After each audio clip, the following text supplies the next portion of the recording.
Allez, on va commencer. Bonjour à tous. Donc, bienvenue pour cette dernière après-midi aux journées SQL, serveur 2012. Merci à nos sponsors, mais vous les avez tous vus, je suppose, donc je vais passer assez vite. Je me présente vite fait, je m'appelle Sébastien Pertus, je viens d'une société qui s'appelle BeWise, qui est basée dans le sud-ouest. C'est un peu pour ça l'accent, hein. C'est pas que je fais exprès. Moi, je m'entends pas, mais apparemment, il paraît que ça se connaît. Donc, je suis MVP SQL Server depuis 3 ans. Je m'occupe chez BeWise de tout ce qui est SQL Server, que ce soit BI ou Core, plus spécialisé dans le Core que dans la BI d'ailleurs. Et vous pouvez me joindre soit par mon blog, soit par mail. Aujourd'hui, je vais vous parler de tout ce qui est au-delà du relationnel, globalement tout ce que les autres n'ont pas voulu faire. Donc, je vais vous parler un petit peu de quelques nouveaux types, hiérarchie ID, tout ce qui va être index filtré, les sparse columns. Après, on fera un petit rappel sur FileStream, quelque chose qui a été amené par SQL Server 2008 et sa déclinaison avec FileTab, qui est une nouveauté SQL Server 2012, qui est quelque chose de super sexy et qui est assez bluffant quand on voit des démos. On parlera du moteur de texte intégral, de recherche de texte intégral, que l'on va coupler avec justement ce moteur de fichiers. Et enfin, on regardera un petit peu les nouveautés de SQL Server 2012 en ce qui concerne les données spatiales. Alors, pendant cette session, si je vais faire ça pendant à peu près 1 heure, je vais faire beaucoup de démos, donc je vais essayer de passer assez vite sur les slides et surtout vous donner un petit peu, au lieu d'aller plus loin que de vous les présenter, de vous donner un petit peu des cas concrets parce que ce sont souvent des choses sur lesquelles moi j'ai travaillé en production et je vais essayer de vous montrer 2-3 pointeurs parce que vous êtes tous des spécialistes d'SQL Server, 2-3 pointeurs sur 2-3 bonnes façons de faire et 2-3 bonnes façons de travailler avec ces nouveaux types. Alors, j'enchaîne très vite sur le Hierarchy ID. C'est un nouveau type qui a été apporté par SQL Server 2008. Il est extrêmement compact. C'est du CLR.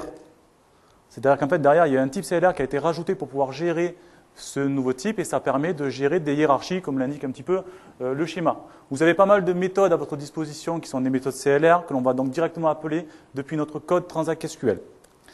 Alors, juste pour vous donner à quoi ça ressemble, vous avez ici sur le côté une colonne qui est l'organisation node, qui est donc le type natif tel qu'on le voit. Et après, vous avez la première méthode que vous connaissez sûrement, qui est celle que l'on va utiliser le plus souvent, qui est le toString, qui va permettre de donner une représentation de votre type à hiérarchie ID, quelque chose que l'on soit capable de lire. Donc, vous voyez qu'ici, j'ai 1/1/11/11/111, et on comprend comment est-ce que l'on va... Alors ça, ce sont des algorithmes qui sont connus, qui sont des méthodologies, des patterns qui existaient déjà avant le type hiérarchie.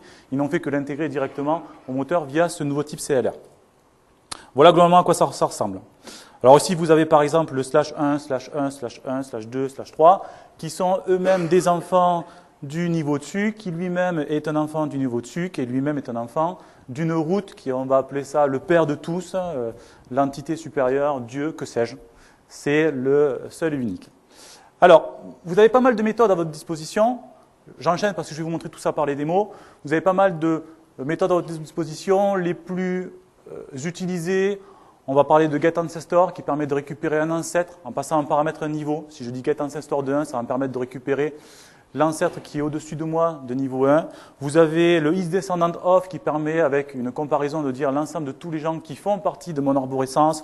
Vous avez le toString qu'on vient juste de voir. Vous avez le parse qui permet de parser une donnée de type texte en donnée de type hierarchy ID, pour peu que vous l'ayez bien évidemment écrite. Vous avez après des getReparented-value qui permettent de faire des estimations si jamais on devait déplacer des nœuds entre eux, etc. Donc je vais vous montrer un petit peu tout ça par code, mais je voulais juste vous montrer à quoi ça ressemble. Alors, comme je vous ai dit, je vais aller assez vite sur les slides pour vous montrer vraiment comment ça fonctionne derrière. Alors, juste pour info, alors une des choses que j'aime beaucoup dans SQL Server 2012, c'est ça. Hop, le zoom. Ça, c'est quelque chose de super. Ça va me permettre de faire des démos. Vous êtes capable de lire. Ça me fait plaisir. Alors, on a une base de données AdventureWorks 2008 R2 sur lequel on a déjà des données qui sont de type Hierarchy ID. Et la première chose que l'on voit, alors il faut évidemment que je me mette dessus, sinon ça ne va pas marcher. La première chose que l'on voit, c'est que l'on a déjà des données. Alors, c'est exactement la même chose que j'ai sur mes slides.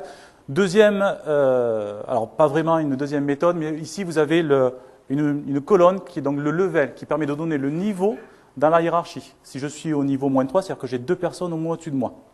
Alors là, ici, c'est une colonne qui a été persistée, mais derrière, c'est l'appel d'une méthode qu'on regardera un petit peu plus tard. Vous avez des méthodes statiques que vous pouvez utiliser. Des méthodes statiques qui permettent notamment de vous donner, par exemple, la traduction d'un type hiérarchie ID d'une valeur que vous avez passée sous forme string. Alors vous voyez que là, je passe directement le mot-clé hiérarchie ID, deux points, la méthode statique qui s'appelle parse dans ce cas-là. Et vous voyez que si je fais un cast, qui est donc quelque chose que on a l'habitude d'utiliser, c'est exactement la même chose. Je récupère aussi derrière mon hiérarchie ID. Ça, juste pour vous donner des pointeurs sur des méthodes qu'on va utiliser.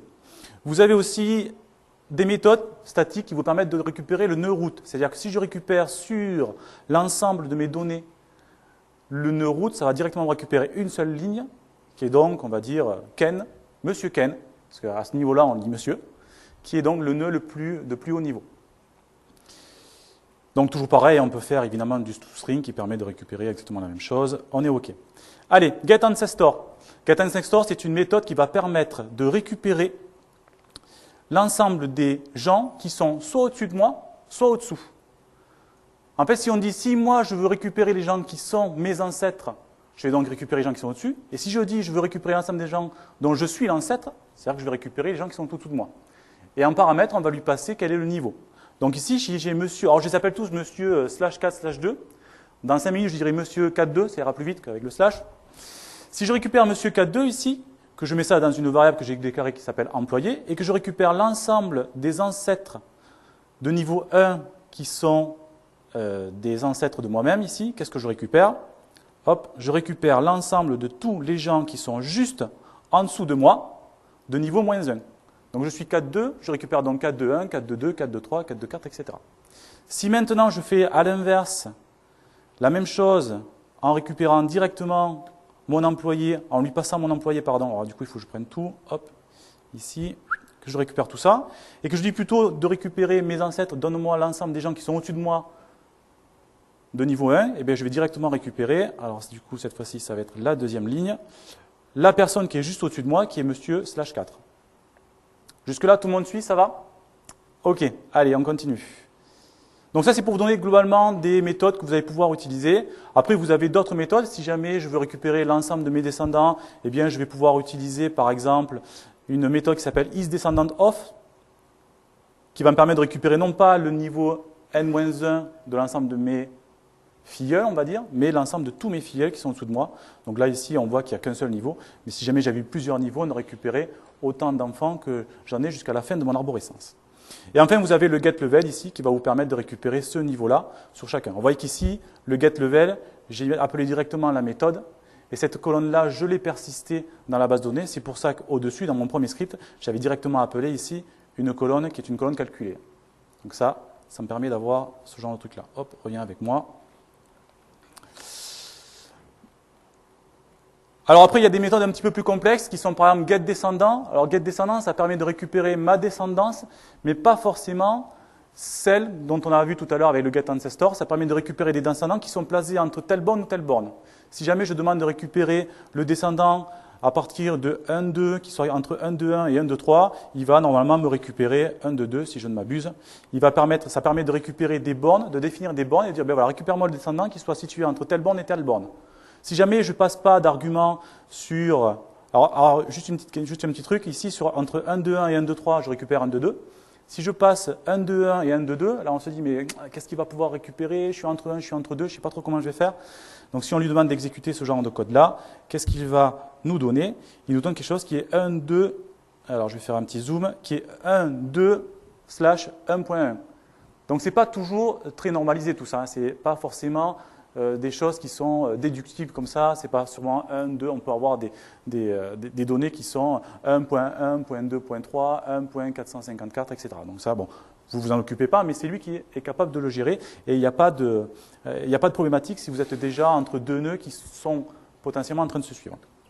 Donc je passe là-dessus, ce sont des choses qu'on est capable de faire. Du coup, si jamais je veux récupérer, alors ça c'est toujours pareil, ce sont des petits scripts que je vous donne au fur et à mesure, ce sont des scripts qu'on utilise beaucoup. Si jamais je veux récupérer le dernier descendant et que je veux donc le prochain, eh bien, j'ai tout simplement à faire un getDescendant sur lequel je vais donner, écoute, donne-moi le dernier descendant de 4.2, mais en paramètre, je te donne le maximum de son nœud pour que tu puisses me donner celui qui est juste après. Donc si jamais je passe par un getDescendant de mon maximum de mon organisation, à ce moment-là, il va directement me récupérer le dernier descendant plus 1. enfin plus 1, ou enfin, plus un niveau. Donc je suppose que 4, 2, 8 que je vois ici, c'est finalement le prochain et que mon dernier filleul doit s'appeler 4, 2, 7. Ça va me permettre ça, par exemple, de pouvoir insérer un nouveau filleul si jamais j'en ai besoin. Et le get reparented route, c'est quelque chose qui est assez sympa, ça permet de simuler un transfert si jamais je voulais réaffecter un nœud enfant à un nouveau père. Ça permet de réapparenter, on va dire, un nœud hiérarchique. Donc ici, par exemple, j'ai monsieur 1, 1, 2, je veux le récupérer sur... donc il fait partie de monsieur 1, 1, enfin c'est son filleul, et je voudrais le remettre sur, sur le nouveau filleul, sur le nouveau parrain, pardon, qui est 2, 4. Si je fais ça, hop, je fais une simulation, et il me dit, bien voilà, avant tu avais ici ton actuel, c'est donc 1, 1, 2, oh là, c'est loupé. Ton actuel, c'est ton ID actuel, c'est 1, 2. Voici ton manager proposé. Si c'était moi qui faisais ça, eh bien, je te proposerais 2, 4, 2. Okay, mais seulement lui, il a fait juste une déduction mathématique. Il m'a dit 2, 4, 2. Je l'ai déduit parce que tu m'as donné deux paramètres qui est donc mon enfant, mon nouveau parrain, mon ancien manager, mon nouveau parrain, mon ancien parrain. Et il me dit, ben voilà, je fais une règle mathématique, je te donne 2, 4, 2, mais je ne suis pas sûr que 2, 4, 2 n'existe pas déjà. Hein. Je te donne juste une simulation. S'il faut, il existe déjà, à toi de gérer le cas. Hein. Alors justement, sur ce genre de problématique-là, lorsqu'on fait un transfert, par exemple, d'un nœud vers un nouveau parent, il se peut très bien qu'on ait des soucis, hop, un petit coup de zoom, qu'on ait des soucis de doublons. Alors ici, j'ai un petit exemple, je vais passer assez vite, c'est que j'essaye de transférer un nœud d'un nouveau père, et le problème qu'on a, c'est que ce nouveau père, le nouveau nœud qui est calculé, il existe déjà. Okay, donc du coup, pour faire ça, le problématique qu'on a, c'est que, alors si j'essaye de faire ça, ici, donc ça c'est mon... Alors attendez que je m'y retrouve. Alors, attendez, hop, si j'exécute tout ça. Hop, pardon, je ne joue pas sur la bonne base de données, comme d'habitude. Alors, si j'essaie de transférer tout ça, voilà, ici, globalement, c'est un peu mon architecture. Et si j'essaye de comparer, alors je vois qu'ici, ma nouvelle arborescence, c'est 4, 2, 7, donc il devrait devenir 4, 2, 8. Okay, si j'essaye de faire une reparented value en lui disant, ben voilà, moi je suis 3, 1, 1, je veux passer de 3, 1 à 4, 2, si je fais ça, globalement, donc normalement je devrais être 4, 2, 8 parce que je viens de faire ma requête qui me dit, oui, oui, c'est bon, mon dernier c'est 4, 2, 7, donc il se peut que ce soit 4, 2, 8. Donc si j'essaie de faire ça et que j'essaie de faire mon test d'unicité, eh bien il me dit globalement, voyons voir, il me dit, je te propose 4, 2, 1. 4, 2, 1, on sait qu'il existe. Alors une première méthodologie pour éviter ce genre de choses-là, c'est de vérifier si lorsque je fais un test d'unicité, si mon gars existe déjà. Donc ce que je fais ici, je fais un count de mon organisation en disant, ben voilà, je te passe une réaffectation, est-ce que mon gars existe déjà? Donc ça vous permet déjà de faire des procédures qui disent, ben voilà, je te donne une proposition, mais il existe déjà un gars qui a déjà cette position dans la hiérarchie. Donc si j'ai cette position déjà, eh bien, je ne peux pas réaffecter mon nouveau nœud parce que eh bien, j'ai un problème d'unicité de ma valeur. Ce qui voudrait dire globalement que j'ai deux enfants qui ont le même niveau hiérarchique dans mon arborescence. Alors du coup, alors ça c'est mon premier problème. Donc ce qu'il faut qu'on fasse, c'est réussir à éviter de mettre deux éléments qui aient exactement la même valeur hiérarchique. Le hierarchy ID ne vous prémunit pas d'avoir deux valeurs qui ne soient pas uniques. Et le deuxième problème qu'on a aussi, c'est lorsqu'on va essayer de faire des suppressions. Ici, si j'essaie de supprimer une valeur, alors je vais directement faire ma suppression. Ici, lorsque je supprime une valeur, je me rends compte que lorsque j'ai supprimé monsieur, qui était monsieur 4, 4, 2, ici, eh bien, du coup, lorsque je vais le supprimer, il va directement l'enlever, mais il ne va pas réaffecter l'ensemble des enfants que j'ai dessous lui, il va les laisser à leur niveau. Et c'est aussi une problématique que l'on a quand on travaille le type hiérarchie. Et on ne se prémunit pas non plus de casser le lien d'un enfant à un parent. Donc c'est deux soucis que l'on a quand on commence à travailler avec les types hiérarchiques. Et ce sont ce genre de choses-là qu'il faut absolument éviter. Alors pour ça, il faut absolument, lorsque vous commencez à travailler avec des types hiérarchiques, que vous preniez des bonnes méthodologies. Première chose, il faut absolument éviter de... alors je vais juste descendre ici. Il faut absolument éviter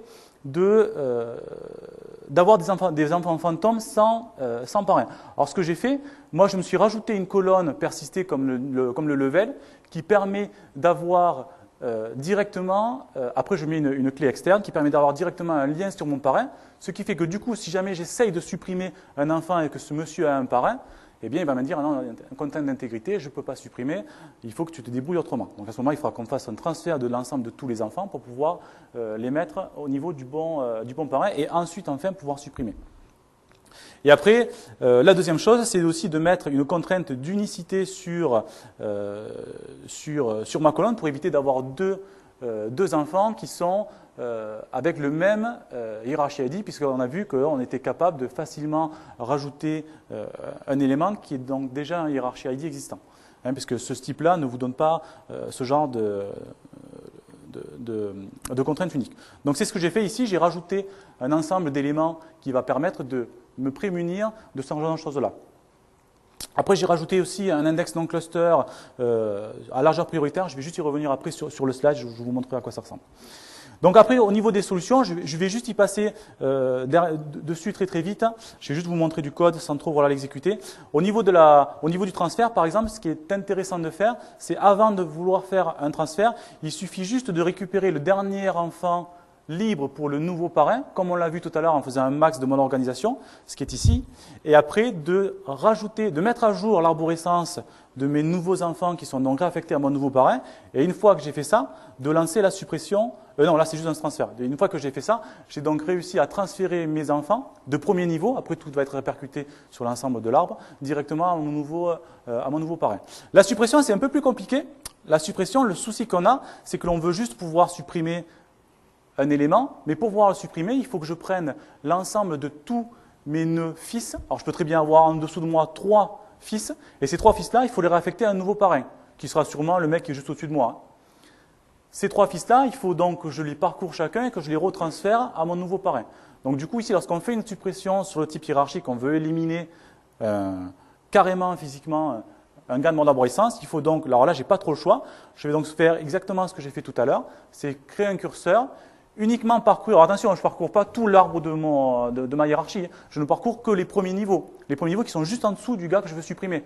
Donc là, par exemple, j'ai potentiellement 150 employés sous un gars, mais ce gars-là n'a que de niveau N-1 que 3 personnes, et donc le curseur va parcourir ces 3 choses-là et va les réaffecter directement au nouveau parrain. Une fois que j'ai réussi à réaffecter mon nouveau parrain, je ne casse pas ma contrainte d'intégrité, je ne casse pas ma valeur d'unicité, et je peux supprimer facilement mon employé. OK ? Donc là, voilà, globalement, comment ça fonctionne. Et une fois que j'ai fait ça, j'ai réussi à récupérer l'ensemble de mes entités. Alors, je vous rassure, je vais un petit peu vite parce que j'ai beaucoup de choses à vous montrer pendant cette heure-ci. Tous ces scripts, je les mettrai en ligne. Je crois qu'il y aura les webcasts qui vont sortir assez rapido. Donc, et tous ces scripts-là, je vous les mettrai en ligne sur mon blog. Donc, ça sera à disposition, je pense, d'ici la fin de la semaine, début de semaine prochaine. Bon, il y a Noël, tout ça entre-temps, donc voilà. Alors, juste pour revenir sur mes slides, donc là c'était des démos assez rapides pour vous montrer comment fonctionne le type hiérarchique. Donc on n'oublie pas les bonnes pratiques. L'indexation, alors l'indexation c'est ce que j'ai fait dans le script de création d'index, je vous en parle juste maintenant. Il y a 2 types d'indexation sur le type hiérarchique, une indexation à profondeur prioritaire et une indexation à largeur prioritaire. Dans mon script, j'ai implémenté les 2 index. Ça, c'est une solution de facilité. Je n'ai pas une base de données qui est énorme et ça, je peux me permettre de rajouter 2 index. Globalement, utiliser un index à largeur prioritaire ou à profondeur prioritaire, ça vous permet de définir des stratégies de lecture. Et dans un cas, un index sera plus performant qu'un autre et on fait confiance à SQL Server pour utiliser le bon. Moi, j'ai rajouté le deuxième, le premier étant déjà de base dans la base de données d'AdventureWorks 2008 R2 que vous avez à disposition. On n'oublie pas de mettre des contraintes pour éviter les doublons et on n'oublie pas de mettre une colonne persistée avec une relation, une foreign key pour éviter d'avoir des enregistrements fantômes. Une fois que vous avez ça, vous êtes paré pour utiliser correctement le type hiérarchique. OK. Bon, c'était juste première démo pour vous montrer un petit peu comment ça fonctionne, le type hiérarchique. On va passer à une nouveauté qui est apparue aussi en SQL Server 2008, qui est les index filtrés. Les index filtrés, c'est quelque chose qui est très logique finalement, qui est une implémentation d'un substrat de votre index. Alors supposons, alors ça ne marche que sur les index non cluster évidemment, puisque sur votre index cluster vous avez vos pages de données. Mais la théorie c'est finalement de dire, c'est bête parce que souvent je fais une requête sur les stocks que j'ai de l'année en cours, mais tous les stocks que j'avais l'année dernière, c'est quelque chose qui est plus ou moins hystérisé et je fais rarement des recherches là-dessus. Donc ce qui serait intéressant, c'est de pouvoir faire une recherche sur une date, qui est donc la date de mise en stock, j'en sais rien, mais uniquement que sur l'année en cours. Donc l'index filtré permet de créer un index qui est beaucoup plus petit, puisqu'il se base que sur l'année en cours, et on va dire qu'on a, je sais pas, potentiellement 10% de lignes. Donc on va avoir un index cluster qui va représenter 10% des clés cluster de votre index principal. Et évidemment, vous savez tous que le nerf de la guerre dans les bases de données, c'est les I/O. Si j'ai un index qui est tout petit, je deviens donc forcément beaucoup plus performant. Alors vous avez quelques restrictions. Alors la restriction qui dit non seulement sur les index non cluster, pour moi elle est assez évidente, mais je pense qu'il est pas mal de le préciser. Les bénéfices, ça permet d'améliorer les performances, mais pas que. Alors voilà une petite représentation. Si jamais j'ai un index, alors c'est ce que j'expliquais, si j'ai un index qui ne représente que les dates sur l'année en cours, j'ai un index qui est beaucoup plus facile. Alors je ne sais pas s'il y en a qui ont fait des sessions hier, je sais qu'on en parlait déjà de l'index filtré, ça a été abordé par Philippe, je crois. Donc, c'est bien pour améliorer les performances. Moi, ce que je voulais vous dire, c'est que je l'utilise aussi tous les jours, mais pas que pour ça. Pas que pour ça, je l'utilise aussi pour, par exemple, créer une contrainte d'unicité. Alors ça, c'est quelque chose que moi, j'attendais vachement au niveau des index filtrés quand c'est sorti, parce qu'à l'époque, on faisait d'autres manipulations qui étaient un peu plus, on va dire, barbues, pour gérer, par exemple, les numéros de sécurité sociale. Alors, les numéros de sécurité sociale, alors personnellement, je connais mon premier chiffre. Et après, le reste, je ne sais pas. Et dans nos bases de données, on a souvent des numéros de sécurité sociale. Les numéros de sécurité sociale sont uniques. Je n'ai pas le même numéro de sécurité sociale que personne d'autre. Sauf si quelqu'un a 101 ans, qu'il est né le même jour que moi, dans la même ville que moi. Là, j'aurai un numéro de sécurité sociale identique. Mais si ce n'est ça, le numéro de sécurité sociale est unique. Le problème qu'il y a, c'est que dans nos bases de données, dans nos progiciels que l'on met en avant, eh bien, on n'a pas forcément la donnée valable. Donc, on met nul. Mais nul, si j'ai 2 nuls dans une base de données sur laquelle j'ai mis une contrainte d'unicité sur un numéro de sécurité sociale, ça pète. Donc, soit on décidait de ne pas mettre de contrainte d'unicité sur le numéro de sécurité sociale, soit on ne pouvait pas mettre de valeur nulle. Et en ce moment, vous êtes obligé de saisir un numéro de sécurité sociale. Bon, il y a d'autres systèmes qui permettaient de parer à ce genre d'éventualité-là, en passant par des vues, enfin, etc. Ce qu'il y a de bien aujourd'hui, c'est qu'avec l'index filtré, eh bien, on est capable de faire ça sans souci. Alors, je vais reprendre vite fait ma démo. Alors ici, là, bon, ça c'est juste une démo pour vous montrer qu'on était capable de... Alors, je l'avais déjà créé, donc tant pis. Alors ça, c'est juste la démo pour vous montrer globalement l'utilisation d'un index filtré non filtré. Si j'avais mis le plan d'exécution, ça aurait été plus évident. Hop, voilà, le plan d'exécution. Bon, sur ma base de données, le plan d'exécution n'est pas très révélateur parce que forcément, j'ai peu de données. Donc, l'index filtré a un gros intérêt quand on a commencé à avoir des masses de données un peu plus importantes sur ce que représente AdventureWorks, c'est assez peu. Mais si on regarde le détail, on va voir qu'on a des I/O qui sont un peu plus bas. Bon, là, je gagne 4%, bon, c'est pas très révélateur, mais c'est pour vous donner une idée. Surtout moi, ce qui m'intéressait de vous donner, parce que ça, vous l'avez tous vu, je suis sûr que vous étiez tous présents hier à la session. Je vais juste vous montrer le coût du numéro de sécurité sociale. Donc là, je crée vite fait dans ma base de données. Alors, je vais y aller tranquillou. Hop, je crée mon numéro de sécurité sociale. Et ici, voilà, ici je crée un index non cluster qui est donc filtré sur le numéro de sécurité sociale qui est non nul. Donc ce que je vais faire ici, j'ai un petit script qui va insérer assez rapido dans ma base de données des numéros de sécurité sociale. Donc j'ai un petit algorithme qui génère des numéros de sécurité sociale. Je fais un test et donc ici j'ai mes numéros de sécurité sociale. On voit déjà que Monsieur Ken, qui est donc le top level, le high, là, il n'a pas de numéro de sécurité sociale. Alors j'ai mis des pourcentages de nuls là-dedans, mais ce qu'il y a de bien, c'est que je ne suis pas capable de... Alors je vais vous montrer qu'il y a effectivement bien des nuls, donc j'en ai 27, donc des gens dont je ne connais pas le numéro de sécurité sociale. Par contre, maintenant, si j'essaye de mettre à jour un numéro de sécurité sociale, bien, vous voyez que là, j'ai une contrainte d'intégrité qui me dit que je n'ai pas le droit de renseigner un numéro de sécurité sociale parce que le numéro de sécurité sociale que j'essaye d'insérer existe déjà. Donc voilà, les index filtrés, je voulais juste vous mettre le pointeur là-dessus, c'est très bien pour gagner en performance, ça fait parler en soirée, mais ça permet aussi de résoudre quelques règles métiers qui sont quand même assez intéressantes, que l'on avait de temps en temps quelques difficultés à mettre en œuvre sur de précédentes versions. Donc n'hésitez pas aussi à utiliser les index filtrés dans ce sens-là. OK. Troisième chose, les sparse columns. Alors les sparse columns, c'est quelque chose qui est arrivé aussi avec la version SQL Server 2008. C'est pour résoudre, c'est un constat en fait. C'était pour essayer de résoudre des problèmes de ce que l'on appelle les colonnes à faible densité. Les colonnes à faible densité, c'est quoi? C'est lorsque vous avez 28 colonnes qui permettent de décrire la physionomie d'une personne. Les yeux, les cheveux, la taille, et que sais-je que vous avez le droit d'enregistrer dans une base de données. Souvent, on n'a pas de données sur ce truc-là. Alors après, on avait le choix. Alors je vous donne comment est-ce qu'aujourd'hui on gérait ce genre de cas avant les sparse columns. D'abord, on avait ce qu'on appelle le modèle EAV, Entity Attribute Value, qui permettait de stocker, alors ça c'est des techniques qui existent, qu'on utilise, que j'utilise encore sur des bases de données sur lesquelles on n'a pas encore migré vers les sparse columns, qui permettent de, alors ce qu'on faisait, on mettait tout dans une table, on disait ben voilà, je mets, non, au lieu de mettre différentes colonnes, je mets tout en ligne, et après je fais un bon vieux pivot pour pouvoir récupérer ça en ligne. Donc ben voilà, vous aurez même le script si jamais vous devez l'utiliser. Ici en haut, j'ai ma table qui donc correspond à chacun des clients, avec l'attribut qui est donc l'attribut numéro 1001 qui correspond, on le sait, à la taille et après la valeur. Bon, ça a des avantages et des qualités, des avantages et des défauts, pardon. Pour moi, les principaux défauts, c'est que c'est pas valué. C'est-à-dire, dans ma value, j'ai forcément du varchar parce que j'ai 1m90, 94 kg, je ne suis pas trop à jour, tout ça. Les yeux marrons, donc ça, tout ça, ça c'est pas forcément typé. Et après, lorsque je le récupère, je récupère des valeurs que je dois typer après soit dans mon application, soit faire du cast, etc. Bon, c'est pas mal, mais peut mieux faire. Mais c'était une solution qui reste envisageable. Après, on est arrivé avec XML. XML, ça permettait, c'est chouette, parce qu'XML, ça permet justement de mettre ces données-là dans une colonne XML. Alors là, on peut aller un petit peu plus loin, parce qu'XML, on peut rajouter une colonne XML sur laquelle on va mettre un schéma qui dit, attention, si tu me saisis des données qui ne sont pas comme je le souhaite, parce que mon schéma le valide, eh bien, tu ne pourras pas les saisir. Donc au moins, on avait déjà cette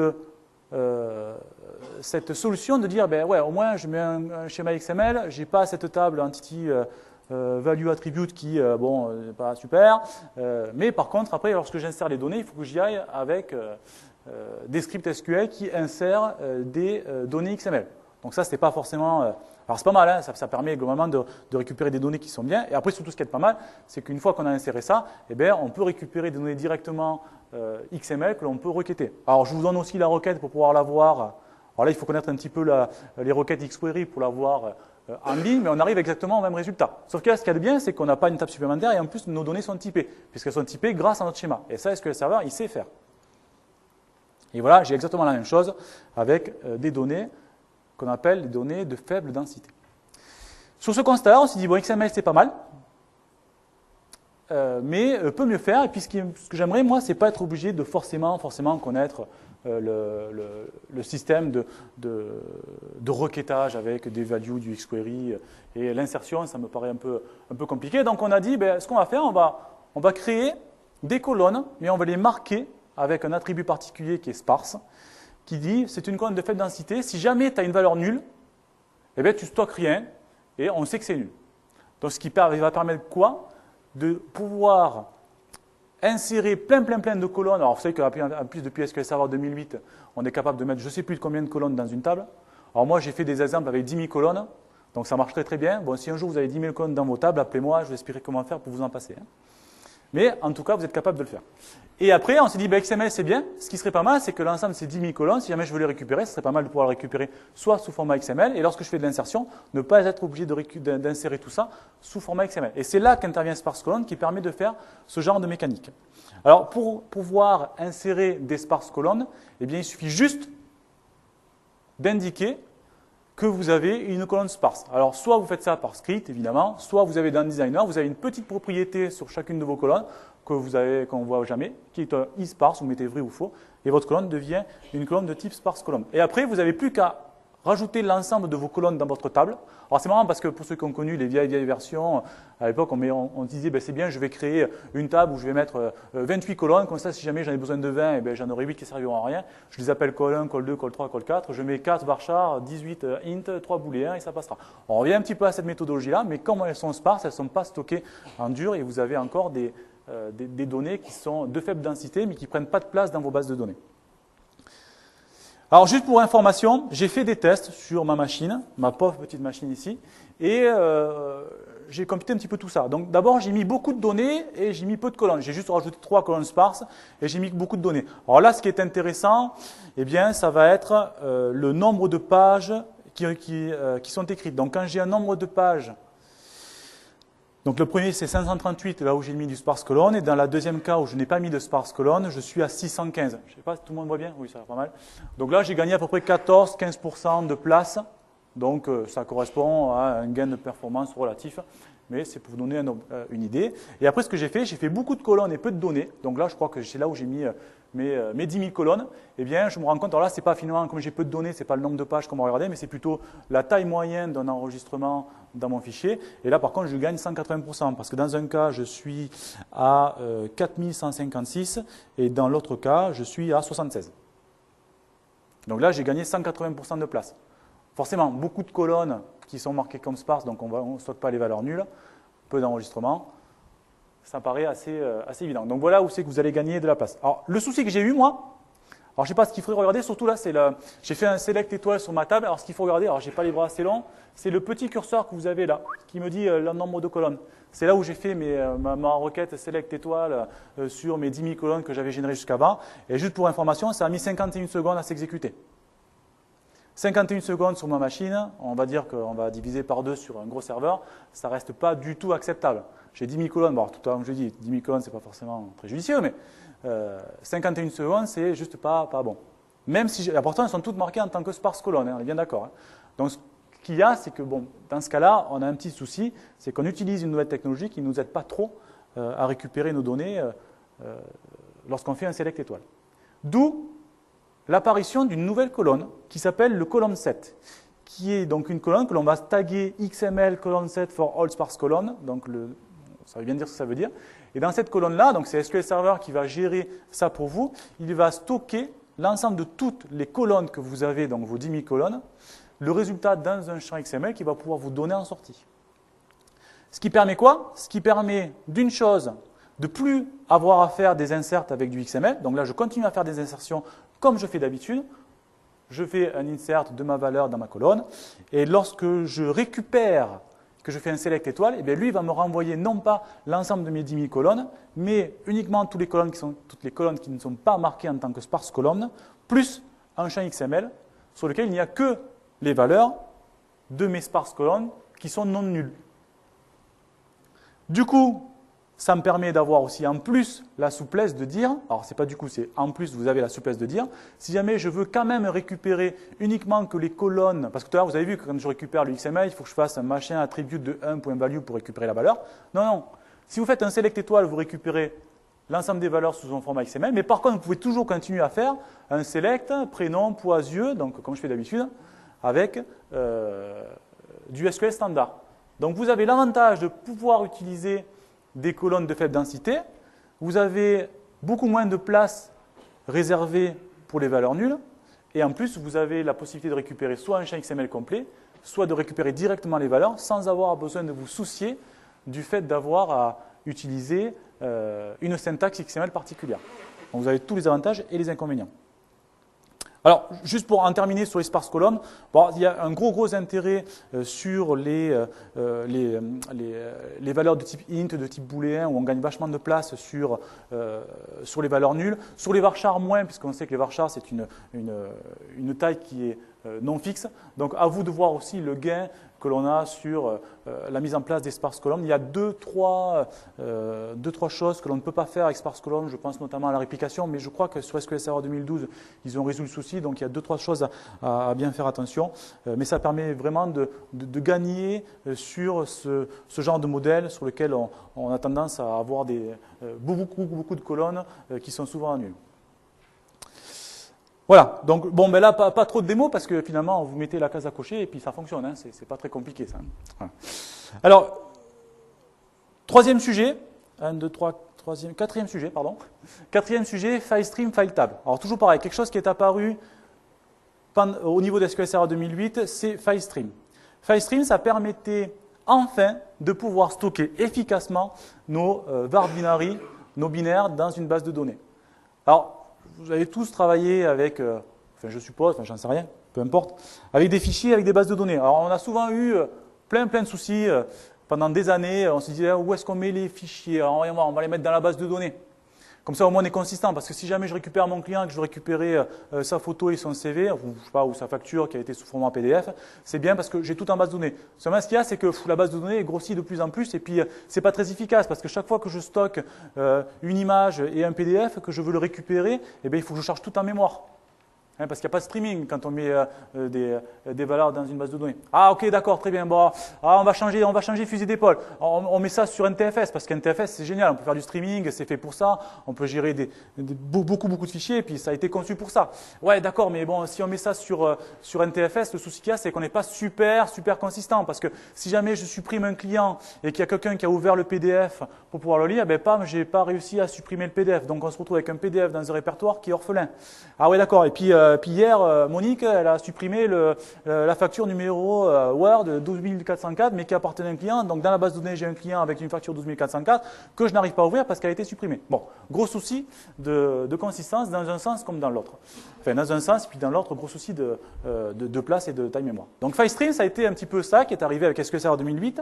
Ça a permis d'associer le système NTFS avec SQL Server. Ils ont rajouté un driver entre les deux, enfin, c'est un petit peu compliqué, mais bref, ça permet de gérer directement vos fichiers sur NTFS en ayant un garde-fou qui s'appelle SQL Server qui permet de gérer transactionnellement tout ça. Alors ça, c'était bien parce qu'on avait un modèle, alors, du coup, ça est arrivé avec SQL Server 2008. Ça, c'est bien parce que du coup, on ne s'occupe plus de tout ce qui est transactionnalité. Après, ça fait partie des backups, donc on peut tout administrer. La sécurité, c'est géré. Et le modèle d'accès, c'était soit en TSQL, soit avec des API Win32 de streaming. Alors ça, c'était très bien. Mais le gros souci qu'on avait, alors là, je vous montre un petit peu comment est-ce qu'on fait pour activer tout ça. Donc n'oubliez pas de l'activer sur SQL Server si jamais vous en avez besoin. Bon, je passe. Pour activer FileStream, alors vite fait, je passe les slides. Pour activer FileStream, vous devez rajouter toujours un nouveau groupe de fichiers qui contient du FileStream qui va pointer directement sur un répertoire NTFS qui lui sera accessible par un répertoire virtuel, un répertoire réseau pour pouvoir être accédé de n'importe quelle machine. Et après, lorsqu'on voulait récupérer les données soit par TSQL, donc on a pas mal de nouveaux mots-clés qui sont apparus dans SQL Server 2008 R2 pour pouvoir récupérer des données. Donc il y a un transex transactionnel, un chemin que l'on va récupérer. Et lorsqu'on avait besoin, alors je vous le mets, alors tout ça sera à disposition, lorsqu'on avait besoin de récupérer les données, ces blobs, on va dire, sur notre système de fichiers, on était obligé de passer par ce genre de code-là. Puis on m'a dit, ouais, mais M. Pertus, c'est cool tout ça, mais moi, ce que je voudrais, c'est glisser-déposer mon fichier Word dans un répertoire. Ah ouais, non, mais ça on ne sait pas faire. Là, il faut vraiment passer par des API bas niveau, donc on va vous faire une petite application.net, c'est bien, je viens 2 jours, je vous vois un petit peu de conseils, je vous fais l'application, je vous fais un POC, et puis hop, on embarque. Ouais, d'accord, mais bon, ce qui serait pas mal, c'est qu'on puisse le faire directement, qu'on ait encore une step au-dessus, et que l'on puisse directement utiliser notre répertoire virtuel, enfin, le répertoire réseau, pardon, je vais y arriver à un moment donné, et pouvoir directement glisser-déposer mes fichiers. Ah ouais, ça, mais c'est pas encore... Et là, est arrivé... ah oui, ok, d'accord, celui-là je l'ai oublié, encore une fois. Juste pour une petite information, FileStream ne fonctionnait pas avec le mirroring sur SQL Server 2008 R2. Ça a été résolu sur SQL Server 2012. Et sur SQL Server 2012, vous avez le support de FileStream avec Always On. Hop, juste pour information, ça c'est dit. Et donc voilà, je reprends mon discours, est arrivé FileTable. Alors, il y a plein de gens qui disent, oui, c'est quoi FileTable, c'est pareil que FileStream, etc. Non, non. FileTable, c'est encore une nouvelle couche. C'est un type particulier qui a été rajouté à SQL Server 2012. Alors, ce n'est pas un type, c'est une nouvelle table, on va dire, qui se base sur FileStream.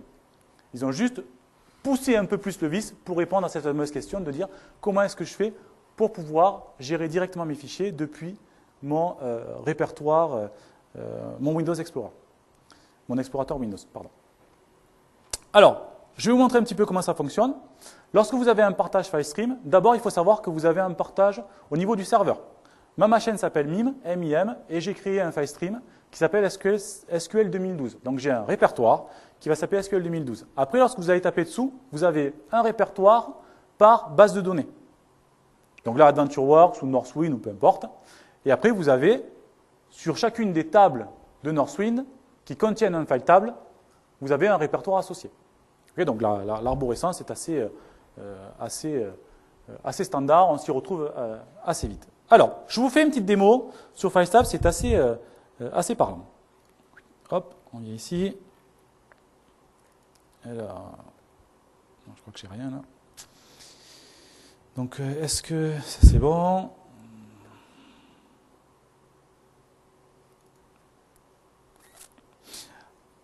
Hop, un petit coup de zoom. Alors, première chose, on n'oublie pas de créer un répertoire, une base de données avec un file group de type FileStream. Et après, je vais lui donner donc le nom de ce répertoire qui s'appelle SQL Server, qui va donc se mapper sur un chemin physique qui est donc C, programme file, blablabla, MS SQL, data, document. Alors, juste, je vais créer ma base de données. Hop. Et je vais vous montrer à quoi ça ressemble. Tac. Je vais donc ici sur... Alors, juste pour vous donner, voici le répertoire SQL 2012, qui est donc le répertoire réseau, qui est mappé sur un chemin physique, hein, mais lui, les réseaux pour être accessibles par l'ensemble de mon intranet. Et lorsque je rentre dedans, eh bien, vous voyez qu'ici, j'ai un répertoire qui s'appelle SQL Server, qui correspond finalement au répertoire dédié à ma base de données. Et lorsque je rentre dedans, pour l'instant, j'ai rien. Donc, ça correspond exactement à ce que j'ai fait ici. Hein. Une fois que j'ai ça, donc je vais me mettre sur ma base de données nouvellement créée. Hop, F5, loupé. Et après, ce que je vais faire, je vais créer deux tables. Alors, je vais créer deux tables. Alors, bon, je crée deux tables pour la démo, mais bien à vous d'en créer qu'une seule, parce que ça aurait été largement suffisant sur ce coup-là. Et après, ce que je fais ici, regardez, je crée une table sur laquelle je dis, eh bien, tu es une file table. Je ne mets pas de colonne particulière. Je lui dis juste que ton file directory va s'appeler SQL Server article en Word et SQL Server article en PDF. Ça va me créer ici, dans ma base de données, SQL Server article, une table. Alors vous avez ici un nouveau répertoire qui s'appelle File Table, qui sont des tables un petit peu particulières, qui sont ces fameuses tables File Table, dans laquelle ici j'ai mes deux tables. Et si je déploie ici les colonnes, vous voyez que j'ai plein de colonnes. Alors c'est marrant parce qu'il y a un type hiérarchique, ça me fait bien rigoler. Comme quoi c'est utilisé. Hein. Et vous avez plein de colonnes. Alors, je ne vais pas toutes les citer, mais on voit est-ce que c'est un directory, est-ce qu'elle est offline, est-ce qu'elle est cachée. Enfin bref, le genre d'attributs qu'on retrouve assez facilement sur NTFS. Alors, ce qui est marrant, c'est qu'avec la CTP, on pouvait faire clic droit ici, modifier, mais maintenant je ne peux plus. Hein, il n'y a plus le script pour modifier. Ça permettait de voir les colonnes, mais bon, on les voit ici. Et après, lorsque je reviens ici sur mon serveur, SQL Server, ici j'ai mes deux répertoires. Alors, ces deux répertoires-là, entendons-nous bien, ce sont la représentation sous le format explorateur Windows de deux tables SQL Server, avec tous les avantages que l'on va y voir. OK. Donc vous voyez, hein, File Table, c'est une ligne. Hein. Je crée une table avec File Table, juste il faut bien activer FileStream au départ. Alors ce que je vais faire ici, vous voyez la suite de mon script, c'est rien. Je vais directement ici prendre mon... alors je vais faire comment? Ici, hop. Et ici, donc ici, SQL 2012, refresh server, article Word, je me mets là-dedans. Alors juste, attendez, c'est pas du flanc, hein. Je vais faire select, étoile, from, article, alors j'ai appelé ça comment? From, article, Word, hop, voilà, 0 ligne. On est bien d'accord? C'est pas, j'ai rien dans les mains, tout ça, nickel. Alors, je viens maintenant ici prendre, alors j'ai plein de white paper. Donc, je ne sais pas combien il y en a. Enfin, si je sais, mais on va le voir. Et je vais directement, alors ma souris, c'est un peu compliqué, directement prendre tout ça, CTRL A, glisser, déposer, hop, zip, 77,2 mégas, 114 items. Voilà, super. J'ai fait un copier-coller dans un répertoire virtuel. Donc ici, j'ai l'ensemble de mes données. Et maintenant, je vous la refais à l'envers. Select étoile, forme article Word. Bam. Je viens de faire quoi? Je viens de faire un insert into ma table en faisant un glisser-déposer depuis mon explorateur Windows. Okay, donc voilà à quoi ça ressemble File Table. Vous avez pu gérer l'ensemble de vos fichiers et en fait vous n'avez pas vraiment glissé-déposé sur NTFS, vous avez glissé-déposé directement dans une File Table qui contient un file stream. Alors ça c'est bien parce que du coup on se dit ouais c'est cool, j'ai un File Table, qu'est-ce que je peux faire avec? Alors, par exemple, je peux récupérer des chemins fichiers. Alors, c'est marrant, je vous ai dit qu'il y avait un hiérarchie ID. Juste pour vous dire que le hiérarchie ID, c'est pas /1, /2 de temps en temps. Vous voyez qu'ici, j'ai un hiérarchie ID qui ressemble à rien, mais qui est un hiérarchie ID. J'ai un slash avant, j'ai un slash après, j'ai un point au milieu, un point au milieu. Mais ça représente, alors c'est plus compliqué à lire que /1, /2, mais c'est un hiérarchie ID. Ok, donc ça c'était juste pour l'information. Alors, juste, donc du coup, pour mon exemple ici, j'ai l'ensemble des données dans mon directory. Alors vous voyez que maintenant je fais que du select, hein. Je suis dans une table. Hein. Donc je fais ici l'ensemble de mes, je vais y arriver, de mes fichiers dans mon répertoire Word qui contiennent des PDF. J'en ai 15 d'un côté et 0 de l'autre, ce qui n'est pas bon. Donc ce que je vais faire maintenant, je vais prendre ici ça, je vais mettre là, je vais prendre ça. Alors attendez, hop, on loupé. Alors ici, donc là je suis sur les articles Word, je vais mettre sur PDF. Je vais trier ça par type. Donc là, hop, couper, coller, et voilà. Et ce que j'ai fait ici, j'ai fait exactement la même chose. J'ai récupéré l'ensemble de mes articles, j'ai fait un delete de ma première table, et j'ai fait un insert dans la deuxième table, et après j'ai fait un delete de l'autre directement. Et je peux faire exactement la même chose avec un script SQL. Hein. Je ne fais que du SQL ici. Donc ici, ce que je peux faire, c'est exactement la même chose par du TSQL. Alors juste pour le fun, hein, je me suis amusé à faire... Alors tout ça c'est pareil, c'est quelque chose qui vous a été montré. Je me suis amusé à faire ça avec une instruction qui apparaît avec SQL Server 2008, qui est le merge, qui permet de dire si jamais ça n'existe pas, tu fais un insert, si ça existe, tu fais un update, par exemple. Donc j'ai mis tout ça dans une transaction, parce que ce qu'il y a de bien, c'est que je suis transactionnel maintenant. Je fais un merge, hop, donc je vais faire tout ça, et après je vais supprimer pour pouvoir le récupérer. J'ai fait un begin try. Et là, ce qui s'est passé ici, j'ai récupéré l'ensemble de tous mes fichiers dans le répertoire Word et je les ai mis dans le répertoire PDF. Mais, alors je ne vous l'ai pas montré, mais dans le répertoire Word, il y avait des répertoires qui contenaient eux-mêmes des PDF. Et ce qu'il y a de bien, c'est que dans mon script, je lui ai dit, si jamais tu trouves quelque chose qui ressemble à un répertoire, tu vas aussi le créer de l'autre côté. Ce qui fait que du coup, je me retrouve ici, sur mon truc, alors un petit refresh, F5, avec mes répertoires, qui contiennent maintenant les articles PDF, et je vous jure qu'avant ils étaient ici et qu'ils n'y sont plus. Ok? Croyez-moi sur parole. Donc vraiment, je peux gérer mes fichiers comme je faisais d'habitude. Alors, pour terminer, bon évidemment, si jamais je supprime un fichier, forcément, je vais le supprimer en SQL, donc ça, je suppose que vous avez compris. Ce qui est bien, c'est que maintenant, en plus, je peux aussi gérer les transactions. Supposons que je fasse un delete from article where article PDF égale, enfin file type égale PDF. Ok, donc ici je viens, alors du coup j'en ai pas, donc il faut peut-être que j'en mette, sinon ça ne va pas marcher. Alors, je vais remettre quelques articles là-dedans. Hop, on va prendre ça par exemple. CTRL-C, CTRL-V. Voilà, donc ici, je vais mettre par type pour les avoir, alors dans l'autre sens. Super. Donc là, j'ai mes 3 articles PDF. Supposons que je fasse un begin transaction et que je les supprime. Donc là, il me dit 3 lignes supprimées. Si je reviens sur mon répertoire, ils ont bien été supprimés. Mais comme je suis dans une transaction, rien ne m'empêche de faire un rollback. Et si jamais je fais un rollback, au miracle de la technologie, mes fichiers sont revenus. D'accord? Je vous remercie. Je savais bien que celle-là vous ferait plus plaisir que le hiérarchie ID.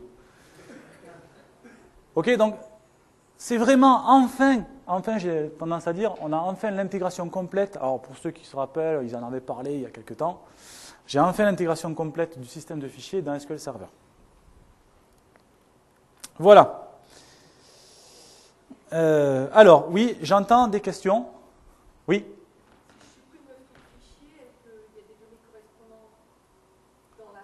Ah ben il y aura, oui, vous allez avoir, oui, sûr. Alors j'ai pas de table qui permet de faire la relation parce que j'ai tout créé from scratch, mais oui, c'est garanti sur facture. Si j'ai un truc à vous montrer, tiens, c'est pas mal ça. C'est pas mal, mais j'ai plus le script. Supposons que je fasse ça. Alors c'est dommage, j'ai plus le script. Peut-être que je l'ai quelque part. Alors est-ce que j'ai ça ici? Non. Alors, select. étoile from article Word. F5, j'ai tout. Supposons que je fasse ça, regardez. Alors en fait, vous ne faites pas avoir, parce que moi je me suis fait avoir, et je préfère vous le dire. Supposons que je fasse ça. Donc select active from machin, ça a pris moins d'une seconde. Ok? Si je fais ça, qu'est-ce qui se passe? J'ouvre un fichier, Power Pivot, pour SQL Server 2008 R2, et que je refais ma requête. Qu'est-ce qui se passe? Merci. Ce qui se passe, c'est que j'ai ouvert un fichier en lecture-écriture, puisque Word, je suis capable d'écrire dedans. C'est un peu le concept de Word. Hein. Et donc, du coup, lorsque je fais un select, il me dit, attendez, mais attention, j'ai un enregistrement qui est loqué. Donc, ne vous faites pas voir avec ça. Si vous faites un select et que vous avez un fichier qui est ouvert en lecture-écriture, eh bien, vous allez donc avoir un lock. Évidemment, si jamais je ferme mon fichier, j'ai... Alors, vous avez des queries, vous connaissez tous, hein, le with no lock. Mais là, with no lock, j'ai tendance à dire, quand on met un with no lock, il y a un souci avant. Mais sur ce coup-là, effectivement, si vous avez besoin de récupérer des données en lecture seule, là, aujourd'hui, alors je ne le dis pas souvent, mais le with no lock peut être une solution qui soit acceptable. Donc, vous ne faites pas avoir là-dessus.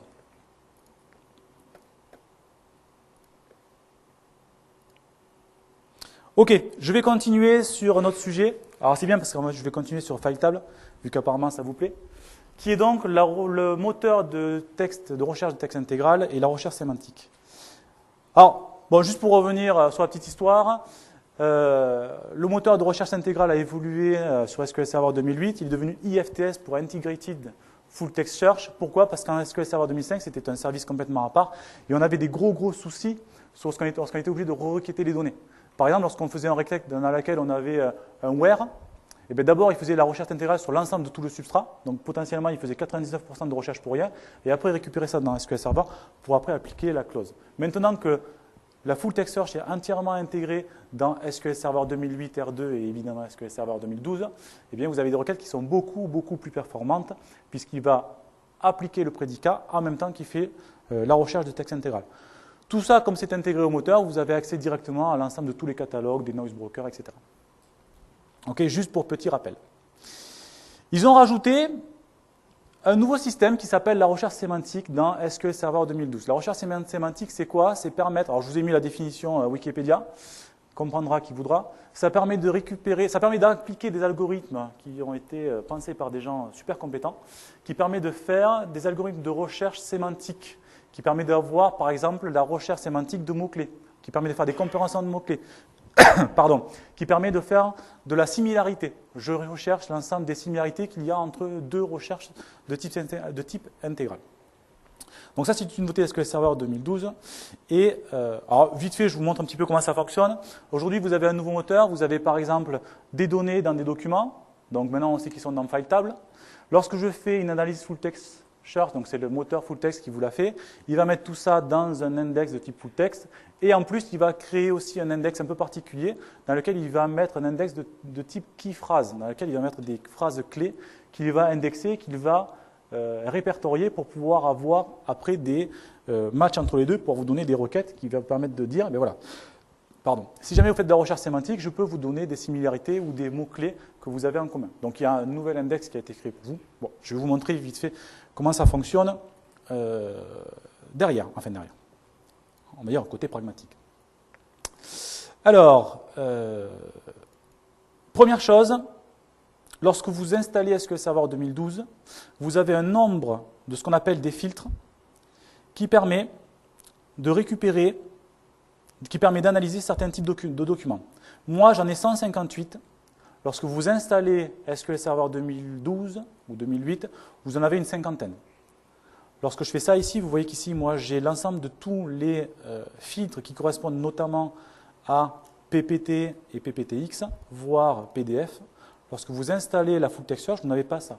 Donc, il vous faut aller télécharger ce qu'on appelle les e-filters Microsoft qui rajoutent les 150 nouveaux filtres qui vous permettent notamment de récupérer les PPTX, etc. Et j'ai rajouté aussi un filtre pour PDF que vous avez récupéré chez Adobe, qui est donc le e-filter Adobe 9, je crois, qui permet de faire de la recherche de full text, qui permet de récupérer l'index, le filtre pour la full text search sur les documents de type PDF. Bon. Une fois que vous avez ça, vous avez, alors, toujours pareil, il vous faut redémarrer le moteur de Full Text Search, il vous faut redémarrer le service SQL. Enfin, si jamais vous avez de la Full Text Search à mettre en place sur des documents, vous faites ça à l'installation de votre serveur, ça se fait une fois et puis c'est terminé. Vous avez les scripts si jamais vous avez besoin et ils seront à disposition. Alors, pour créer un index, alors je me suis mis vite fait un petit tip pour être sûr de rien oublier. Ce que je vais faire ici, hop là, je vais ici sur article Word, rajouter, créer un Full Text Index. Alors évidemment, j'ai installé la Full Text Search, elle est démarrée et j'ai tous les filtres qui vont bien. Alors là, vous n'avez pas trop le choix sur l'index, c'est celui qui fait partie de la table Full Text, de la table File Table, pardon. Et ici, je vais rajouter l'ensemble des colonnes qui vont participer à ma Full Text Search. Dans mes colonnes, j'ai FileStream et j'ai le nom. Le langage sur ma machine, c'est DolEnglish. Donc c'est super bien, pas du tout trié dans l'ordre. Voilà. English. Et après, le type de la colonne, c'est représenté par file type. Et après, j'ai une nouvelle case à cocher, sémantique. Bon, sémantique. J'y reviendrai juste après. Je vais terminer ça pour vous montrer juste. Alors, voilà, merci. Pour vous montrer juste comment ça fonctionne. Donc, je vais dire de traquer directement les changements à la volée. Alors, si on a des gros volumes, on va plutôt scheduler. Mon Full Text Search, alors, il ne faut pas que je me plante sur le nom. Hop, c'est celui-là. Article Word Catalogue. Donc, je vais faire assez rapido. Pas de scheduling. Et je fais tout ça. Et il va me créer mon catalogue. Donc, next, next, next, next, next. Vous avez l'ensemble de toutes les choses. Alors ici, toujours pareil, je vous ai mis deux, trois requêtes qui vont vous permettre de travailler. Alors ici, j'ai l'ensemble de mes catalogues. Alors, ce qui me paraît bizarre, c'est que j'en ai pas. J'espère que j'ai pas de soucis. Ah, attendez, hop, ça sera mieux. Voilà. Voilà, ok. Ici, l'ensemble des mots-clés qui font partie de mon catalogue. Ok, j'en ai pas. Les changements en attente, si jamais j'en ai. Donc là, j'en ai pas. Et voilà. Donc là, je suppose que tout est bon. Et donc, par exemple, ici, maintenant, ce que je peux faire, c'est, donc maintenant, du coup, la Full Text Search, c'est quand même pas mal parce que je vais pouvoir directement faire de la recherche de texte intégral dans mes documents. Et pour pouvoir les proposer après à l'ouverture. Donc, si jamais je fais du free text, alors full text, on peut en parler des heures, mais là, j'ai fait un truc simple sur le free text. Si jamais je récupère du free text sur le spatial, eh bien, je ne récupère rien, ce qui me fait plaisir, ce qui est assez bizarre. Ah bah oui, c'est ça, c'est normal. Ça fait partie de la démo, n'ayez pas peur. Donc ici, j'ai rien qui parle du spatial. Et si jamais ici, alors j'ai ça où? Alors là, je suis sur article, je viens dans mes documents, et je vais faire un glisser-déposer dans mon répertoire. Hop, donc là, je dois avoir spécial d'analyse. Donc j'ai un moteur de recherche intégrale qui a mis ça dans son job. Et si j'ai de la chance et que c'est allé assez vite, j'ai... Ah ben d'accord, je pense qu'il n'avait pas tout à fait terminé d'indexer tout ça. Donc normalement, au niveau de la démo, j'aurais dû avoir 7 lignes. Après, je faisais le glisser-déposer de mon document et automatiquement, vous aviez la 8e ligne qui arrivait. Donc désolé pour le petit écart. Donc c'est juste pour vous montrer que la Full Text Search prend en compte le file tab et qu'on peut faire directement du glisser-déposer et que ça va être automatiquement pris en compte après que ça a été processé. Ah ben je l'avais ici mon noloc. D'accord, ok, bon voilà, ça c'est fait. Donc la recherche sémantique, c'est un peu le même système. Ce qu'il y a, c'est que la recherche sémantique, d'abord, il va vous falloir installer, hop, un petit coup de zoom, il va vous falloir installer le Semantic Language Database MSI qui se retrouve dans le répertoire de setup. Ça va juste faire quoi? Ça va vous rajouter dans ces programmes files Microsoft Semantic Language une base de données. Cette base de données est présente, il va juste falloir l'attacher sur votre serveur. Donc tout ça, je l'ai fait. Vous avez ici une base de données qui s'appelle SemanticDB qui contient une table qui s'appelle version. Après, tout derrière, ce sont des procédures stockées CLR qui sont exécutées avec des algorithmes de dingue qui permettent de faire la recherche sémantique. Sachez juste que vous avez besoin d'installer cette base de données pour pouvoir travailler la recherche sémantique. Une fois que j'ai fait ça, je viens ici modifier mon index. Alors, je vais reprendre directement sur ma table Word mon full text index. Je vais propriété et ici, sur les colonnes, j'active la recherche full text sur la sémantique. Donc je fais ça. Donc ici, pour rappel, l'ensemble des choses qui parlent du spatial. Et après, ce qu'il y a de bien, c'est que maintenant, grâce à la recherche sémantique, vous allez pouvoir faire des critères un petit peu particuliers, donc ce qu'on représente la recherche sémantique. Par exemple, lui dire, eh bien, je veux que tu me récupères le top des mots-clés dans un document. Donc ça, c'est la recherche sémantique, il va faire un tri sur les mots-clés, il va dire, ben voilà, dans ce document-là, le top des mots-clés, c'est ça. Donc si je prends mon document qui s'appelle spatialdenali.docx et que je récupère grâce, alors c'est une sorte de table, une sorte de fonction qui renvoie une table, que j'appelle semantic key phrase table, eh bien, je lui dis de faire ça, et qu'est-ce qu'il va me récupérer? Il va me récupérer eh bien, ce qu'on appelle des key phrases, donc les mots-clés, les phrases clés de mon document. Et il me dit, dans ce document-là, eh bien, les phrases clés, c'est quoi? C'est SQL, on ne s'en serait pas douté, spatial et géographie. Polygone, arc, Denali, serveur, circular, géométrie. Il y a vachement plus de nouveautés en géographie qu'en géométrie dans Denali. Et là, ça remonte assez bien. Alors, vous avez plein de façons de faire ce genre de choses-là. Vous avez aussi le top des documents contenant un mot-clé. Donc ici, j'ai spatial. Et quel est donc le top de documents qui contiennent le mot-clé spatial? Donc il va prendre tous les documents, il va dire, ben, dans ce document-là, il y a du spatial, j'ordonne ça, et voici le top. Donc forcément, j'ai spatial Denali et j'ai spatial flatmaps.docx. Avec aussi derrière un score, 71% et 38%. Ça vous donne un ordre d'idée. Donc vous avez aussi les mots-clés, puis aussi vous avez la similarité. Quelle est la similarité de mes articles, de mes documents, pardon, par rapport à ce qu'on appelle le Partable Index and Strat. Donc je dirais bien quels sont l'ensemble des documents qui ressemblent, qui sont assez similaires à ce document-là. Donc là, je ne vais plus utiliser sémantique key phrase, je vais utiliser sémantique similarité table. Donc lorsque je fais ça, que je me positionne au bon endroit, eh bien il me dit, ben voilà, à 35%, tu as data load perf qui ressemble pas mal au document que tu m'as filé. À 34%, tu as best practice. Okay, donc vous allez pouvoir avoir ici une similarité entre deux documents, ce qui va vous permettre d'affiner vos recherches. Et après, vous avez aussi, par exemple, la similarité entre deux documents. Quelles sont l'ensemble des similarités que j'ai entre deux documents? Donc, si j'ai pris Data Warehouse et DW, qui ressemblent pas mal, je dis donc, quelles sont les similarités entre ces deux tables? Et il me dit, ben voilà, à 73%, tu as le mot-clé SQL qui revient dans les deux documents. Tu as Data et Warehouse, qui reviennent à 56 et 39%. Ah tiens, c'est pas mal, globalement, ça parle un peu du même sujet. Donc voilà, la recherche sémantique, c'est quelque chose qui a été intégré sur SQL Server 2012 et qui est le moteur de recherche de l'IFTS qui permet de faire des trucs assez sympas. Ok. Des questions là-dessus? Je passe au spatial après. File table, semantic search, oui. Alors, juste une ou deux questions, je crois qu'il y en a beaucoup. Alors, je prends une question, puis après je termine et on reprend les questions à la fin. Oui.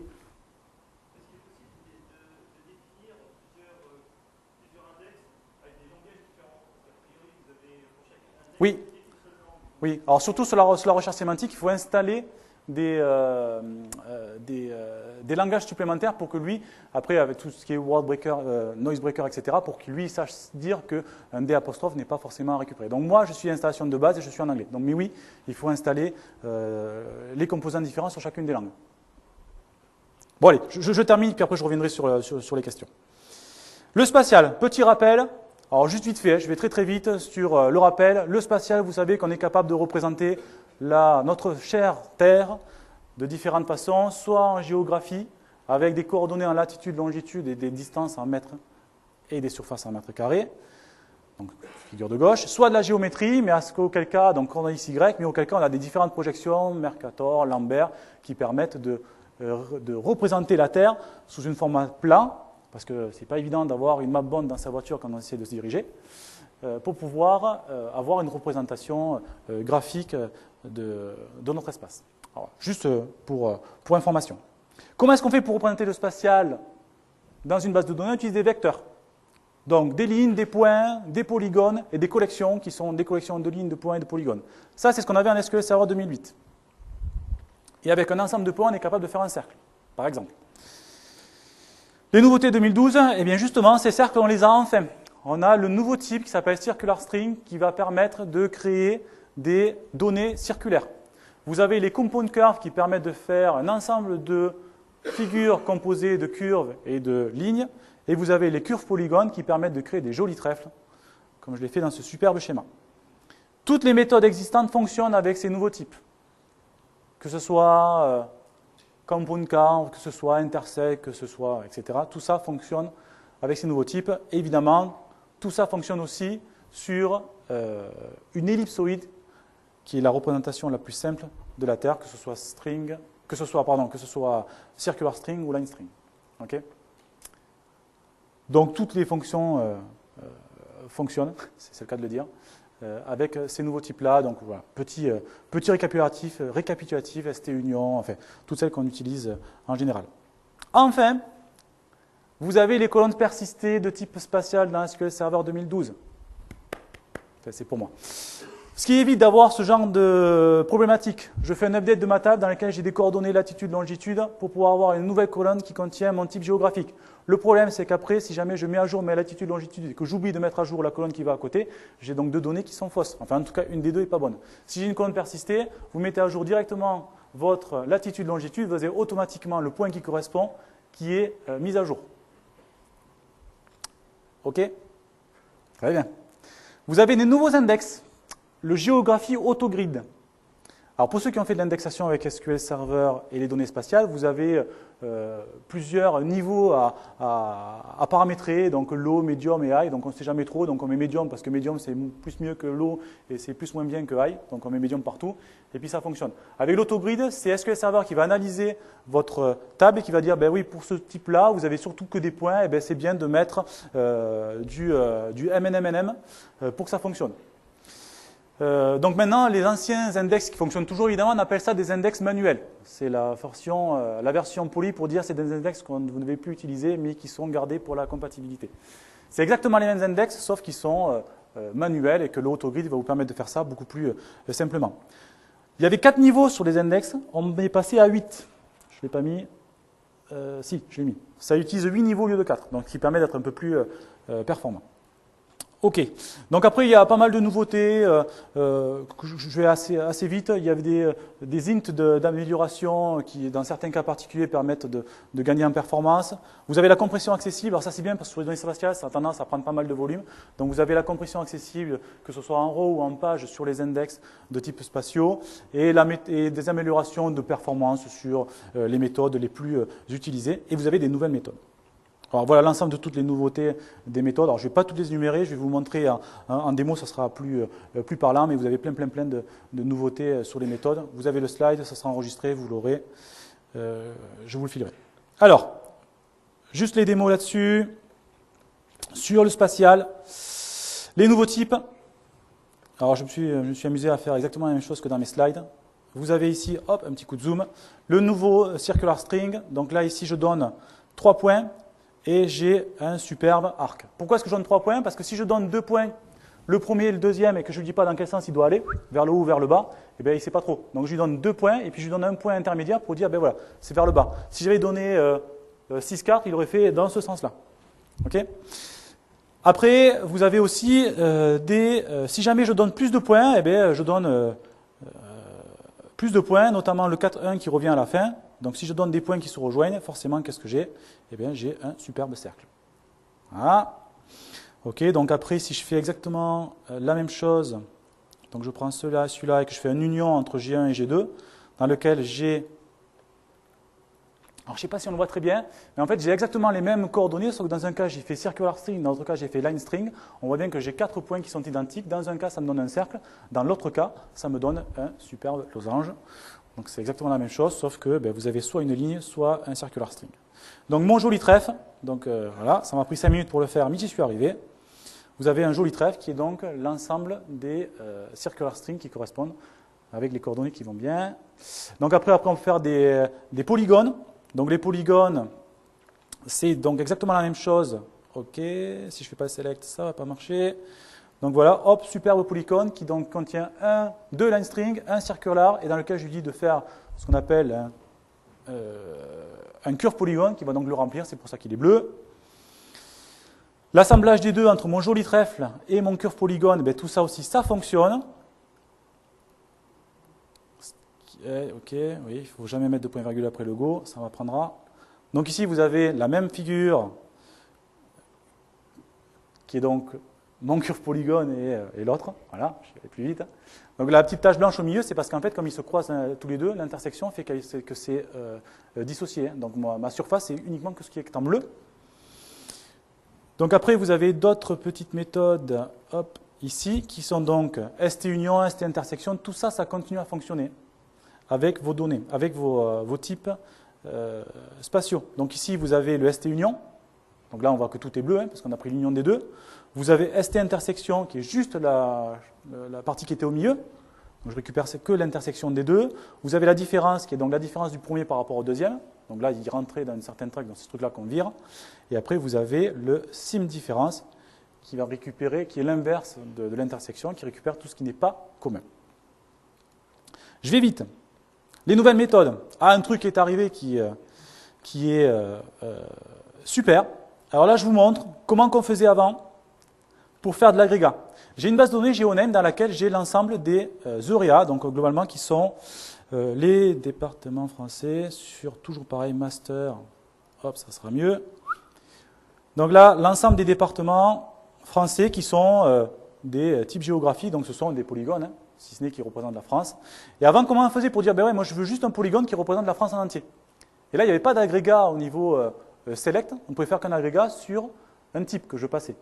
Donc du coup, ben, on se tapait une bonne vieille, alors je vous la mets, hein, juste pour, si jamais vous êtes encore sur 2008 et que vous ne pouvez pas passer à 2012, on se tapait une bonne vieux curseur qui allait récupérer l'ensemble des types géographiques et on l'agrégeait en faisant chaque fois un union, et après on avait récupéré notre France complète. Donc ça prend 2, 3, 4, 2, 4, 5, ok, 5 secondes, et j'avais ma France.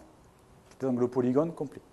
Eh bien, Eureka, vous avez enfin une des nouveautés, qui est donc la méthode que moi j'attendais, qui est donc le geography.unionaggregate, qui permet de faire ça en beaucoup plus rapide et sans avoir besoin de se taper un bon vieux curseur des familles.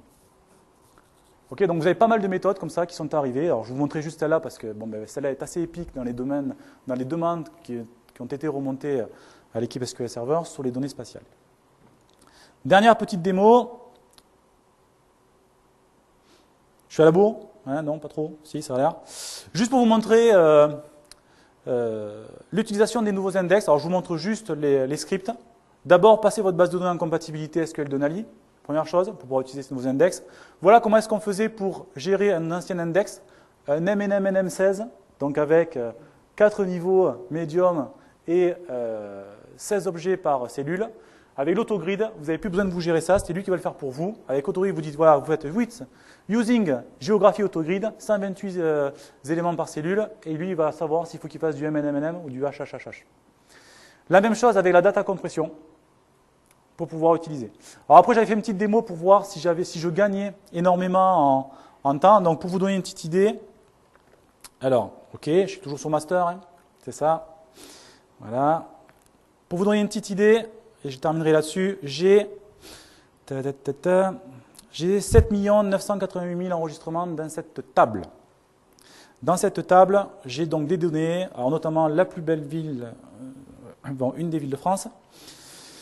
Je fais un free pro cache, etc. pour être sûr que je n'ai pas de soucis. Et après, je fais un select ici. Et là, il va me récupérer l'ensemble des points qui sont autour de Toulouse. Ce qu'il y a, c'est que dans certains cas, alors ça c'est une expérience personnelle, ne tapez pas sur le messager. Dans certains cas particuliers, qui sont très particuliers et certains, ils n'utilisent pas l'index. Pourtant, j'ai créé les deux index qui vont bien. Et là, vous voyez qu'ils tournent en boucle et ils n'utilisent pas l'index. Alors, tapez pas le messager, il y a pas mal de messages sur Connect qui disent qu'il serait temps de résoudre ce genre de problématique-là. Nous, on l'a, cette problématique-là, chez les clients. Et donc, on est obligé, donc là, bon, je laisse tomber parce qu'il y a, je crois, pour 10 minutes à peu près. Donc, n'oubliez pas que dans certains cas, vous êtes obligé d'utiliser des query int pour lui dire d'utiliser un index. Donc là, j'utilise le premier index qui est l'ancien index et après, j'utilise le deuxième index qui est le nouvel index. Alors là, comme je crois qu'il y a très très peu d'écart entre les deux résultats, si ce n'est que ça va mettre beaucoup moins de temps. Je crois qu'on est à 4 secondes, je crois, pour les deux requêtes. Voilà 6. Allez, vas-y. Hop là, voilà. J'ai pas mis les statistiques, bon, peu importe. Bon, du coup, c'est beaucoup plus rapide. Moi, j'ai quand même 9 millions de lignes. Il faut pas en vouloir à ma petite machine, elle est assez vieille. Donc, bon, retour d'expérience, faites attention à vos index sur vos données spatiales. Et enfin, une dernière petite démo, mais ça tout le monde l'a vu, juste parce que c'est la bonne époque, avec des données géographiques, on est capable de créer des cartes, mais on est aussi capable de créer des jolis sapins de Noël. C'est pour ça que je vous souhaite une bonne fin d'après-midi et un joyeux Noël. Merci à tous. Alors, je crois que je suis au taquet au niveau temps. Je finis plus poil à 15h15, donc j'ai zappé les questions. Je vous laisse y aller si jamais il y en a qui ont besoin. J'ai 5 minutes pour parler le temps que je débranche ma machine. Si jamais il y a des questions, voilà, venez me voir et je vous réponds. Parce que là, je crois qu'on est un petit peu en retard et je ne voudrais pas que vous loupiez les autres sessions qui sont aussi super intéressantes. Merci à tous.